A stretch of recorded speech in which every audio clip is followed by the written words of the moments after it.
MBR blood centre 2023-24 കാലഘട്ടത്തിൽ സമൂഹത്തിൽ നിന്ന് ഏറ്റവും കൂടുതൽ വോളണ്ടറി ബ്ലഡ് ഡോണേഴ്സിനെ ക്യാമ്പുകളിലൂടെ സമാഹരിച്ചതിനുള്ള ഈ വർഷത്തെ സ്റ്റേറ്റ് ബ്ലഡ് ട്രാൻസ്ഫ്യൂഷൻ കൗൺസിലിൻ്റെ സ്റ്റേറ്റ് അവാർഡ് നമുക്ക് കിട്ടി.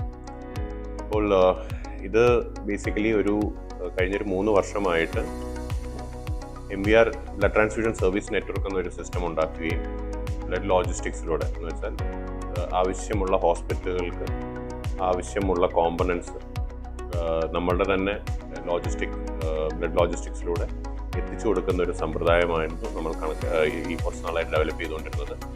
ഇപ്പോൾ ഓൾമോസ്റ്റ് 14ഓളം ഹോസ്പിറ്റൽസ് നമ്മളുമായി അറ്റാച്ച് ചെയ്തിട്ടുണ്ട്.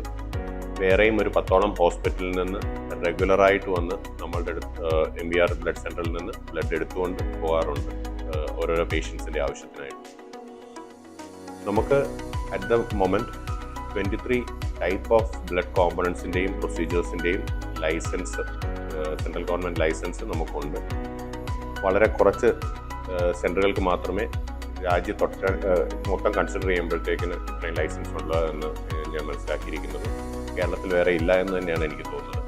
ഈ പ്രോഡക്ട്സ് എല്ലാം ലീഗലി ബൈൻഡിങ് ആയിട്ട് തന്നെ ബാക്കിയുള്ള ഹോസ്പിറ്റലുകൾക്ക് റിക്വയർമെൻറ്റ്സ് വരുന്നതനുസരിച്ച് ഉപയോഗിക്കാവുന്നതാണ്.